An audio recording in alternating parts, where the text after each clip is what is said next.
نحمده ونصلي ونسلم على رسوله الكريم اما بعد اعوذ باللہ من الشیطان الرجیم بسم اللہ الرحمن الرحیم لقد كان لكم في رسول الله أسوة حسنة قال الله تبارك وتعالى في القرآن المجيد والفرقان الحميد قل إن كنتم تحبون الله فاتبعوني يحببكم الله صدق الله العظيم وصدق رسوله النبي الكريم الأمين ونحن على ذلك لمن الشاهدين والشاكرين والحمد لله رب العالمين ان اللہ وملائکتہ یصلون علی النبی یا ایہا الذین آمنوا صلوا علیہ وسلموا تسلیما الصلاة والسلام علیکہ یا سیدی یا رسول اللہ وعلی آلکہ واصحابکہ یا حبیب اللہ۔ آپ لوگ بیٹھ جائیں جی، بیٹھ موبائل کبھی جیب ورنہ گم ہو جاتا ہے، بیٹھ جائیں آرام سے، تشریف رکھیں جی، سب اطمینان سے بیٹھے۔ میں اللہ آپ کو خوش رکھے۔ مجھے تو آپ نے کہا تھا تقریر سنانی ہے، یہ تھوڑی کہا تھا کہ تصویریں کھچوانے آنا ہے آپ نے۔ آپ بتاتے کہ یہ کام کرنا ہے تو پھر کوئی اور ٹائم دیتے آپ کو۔ اطمینان سے بیٹھے، بیٹا اس کو جیب میں ڈالو گم نہ ہو جائے۔ اب میری طرف دیکھو جی، اطمینان سارا کچھ ٹھیک ہے۔ او بھائی بس کرے آپ، اللہ آپ کو سلام بات سنیں، آپ لوگوں کو اللہ برکت دے۔ یہ نا ادب ہوتا ہے محفل کا، ہمارا کیا ادب ہونا ہے؟ محفل کے بڑے ادب ہیں۔ آپ ذرا اطمینان سے بیٹھیں۔ آپ لوگ جی ذرا ادھر آ جائیں۔ یہ وہ دوست بڑے پریشان ہیں آپ کے پیچھے جو بیٹھے ہیں، ان کو نظر نہیں آ رہا۔ آپ نیچے ہو جاؤ بیٹا، چلو چلو چلو چلو صحیح ہو گیا جی۔ آپ لوگ بیٹھ جائیں، اگر کوئی زیادہ پریشانی نہیں ہے تو بیٹھ جائیں۔ اللہ خوش اطمینان سے، سب حضرات اطمینان سکون سے جی، دو چار باتیں ہو جائیں اللہ رسول کی، تاکہ ہمارے مل بیٹھنے کا کوئی فائدہ ہو۔ یہ بھی ٹھیک ہے پتر، اس کو ٹھیک ہے، ادھر ہی ٹھیک ہے، پر بیٹھ جائیں آپ لوگ۔ کئی دفعہ جو دوست ہوتے ہیں نا چپ کرانے والے، اور چپ کر ان کا شور زیادہ ہوتا ہے۔ جو چیزیں ٹھیک کرنے والے ہوتے ہیں کئی دفعہ کر محبت میں رہے ہوتے ہیں، خلوص سے رہے ہوتے ہیں، لیکن وہ کئی دفعہ ایمرجنسی سی نافذ ہو جاتی ہے۔ اللہ آپ کو سلامت رکھے۔ حضرت مفتی صاحب بھی تشریف فرمائیں۔ میں نے دو چار باتیں آپ کی خدمت میں بڑے مختصر سے وقت میں عرض کرنی ہے۔ انسان جو ہوتا ہے نا، ایک کو ذرا کم کر دیں جی اس کی۔ انسان اپنی طبیعت کے لحاظ سے کسی نہ کسی کو فالو کرتا ہے،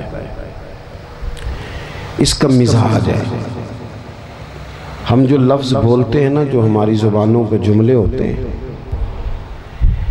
وہ بھی ہم نے سنے ہوتے ہیں، پہلے ہمارے کانوں سے ٹکرائے ہوتے ہیں، پھر وہ ہماری زبان پر جاری ہوتے ہیں۔ آپ دیکھ لیں کہ جو لوگ پنجاب میں رہنے والے ہیں، انہیں پنجابی سیکھنی نہیں پڑتی۔ ماں باپ بولتے ہیں، بہن بھائی بولتے ہیں، گلی محلہ بولتا ہے تو پنجابی آ گئی۔ سندھ میں رہنے والوں کو سندھی باقاعدہ سیکھنے کی ضرورت نہیں پڑتی۔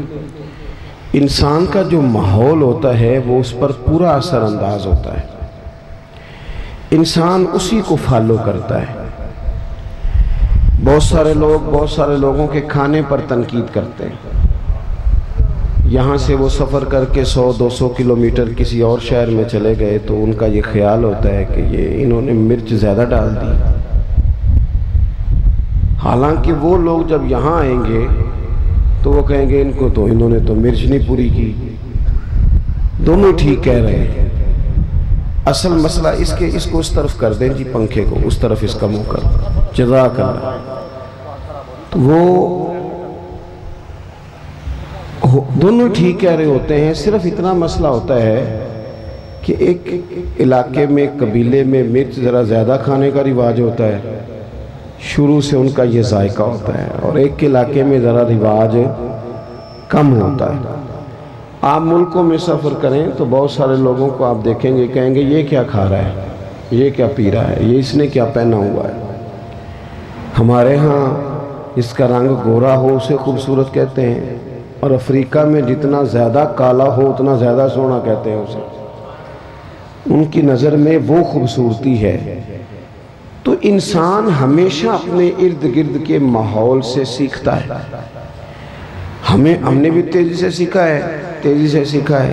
یہ موبائل، یہ ویڈیو، یہ فوٹو، سنجیدہ لوگ اس سے بچتے تھے. پرانے بزرگ بہت احتیاط کا حکم دیتے تھے. اب آپ دیکھ لیں کون سا بندہ رہے گا جسے واٹس اپ نہیں کرنا آتا. یعنی لوگ، اچھے بھلے لوگ ایک دوسرے سے پوچھ رہے ہوتے ہیں آپ کا سٹیٹس کون سی جگہ پہ ہوتا ہے. یہ دوڑ ہے. سیکھتے ہیں ہم اپنے ماحول سے. چونکہ ہم نے کسی نہ کسی کے پیچھے لگنا ہی تھا. بندہ بغیر پیروی کے گزارا کر نہیں سکتا، اس نے پیروی کرنی تھی تو رب نے آسانی کر دی. فرمایا ادھر ادھر نہ جانا. لَقَدْ كَانَ لَكُمْ فِي رَسُولِ اللَّهِ أُسْوَةٌ حَسَنَةٌ. فرمایا ادھر ادھر کیوں بھاگتے ہو، میرے نبی کی پیروی کرو، تمہارے لیے بہترین نمونہ ہے. تمہارے لیے بہترین نمونہ ہے. جب ہم کسی کی پیروی کرتے ہیں نا، عام کسی شخص کے پیچھے چلتے ہیں تو کبھی کبھی طبیعت تھک بھی جاتی ہے. کبھی کبھی اس شخص کے بارے میں ذہنوں میں سوال بھی ابھرتے ہیں. حاشیہ خیال پر کبھی کبھی وسوسے بھی جنم لیتے ہیں. جب ہم کسی عام آدمی کے پیچھے چلتے ہیں تو کئی دفعہ بہت سارے چیزوں کی وضاحت چاہتے ہیں. یہ آپ نے کیا تو حکمت بتائیے. میرے رسول پاک علیہ السلام کی وہ ذات گرامی ہے کہ جو محبوب کے پیچھے چلتا گیا ہے، چلتا ہی گیا ہے، چلتا ہی گیا ہے. دن گزرتے گئے ہیں تو محبتوں میں اضافہ ہوتا گیا ہے، پیار بڑھتا گیا. جو زیادہ قریب رہنے والے تھے نا، ہمارے ہاں زیادہ قریب رہنے والے کئی دفعہ زیادہ مؤدب نہیں ہوتے، لیکن سب سے زیادہ قریب حضرت صدیق اکبر رہتے تھے اور سب سے بڑھ کر ادب بھی وہی کرتے تھے رضی اللہ تعالی عنہ. پھر یہ ہوتا ہے کہ جب آپ کسی عام آدمی کی پیروی کرتے ہیں، میں نے گزارش کی تھی مائک والے دوست سے کہ ان کو کم کر دیں اگر آسانی ہو تو.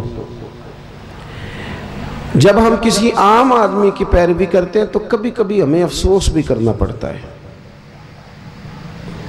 بہت سارے لوگوں نے بہت سارے لوگوں کے ساتھ اپنا تعلق بنایا، لیکن کچھ عرصے کے بعد انہیں محسوس ہوا کہ فلانی جگہ پہ تو معاملہ اور تھا. خیر ہمارے ملک میں یہ کوئی پریشانی نہیں، یہاں خیر ہے. یہاں لوگ پہلے 5 سال ڈھٹائی سے ٹی وی پہ بیٹھ کے ایک سیاسی جماعت کا دفاع کرتے ہیں، اگلے 5 سال دوسری کا شروع کر دیتے ہیں.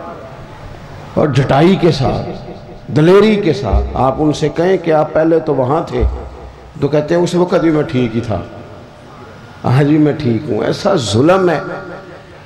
اور عوام بیچاری، زیادتی بیسیکلی ان لوگوں کی ہوتی ہے جو جذباتی ووٹر سپورٹر ہو جاتے ہیں. آپ کو پتہ ہے اس وقت قوم کی حالت کیا ہے؟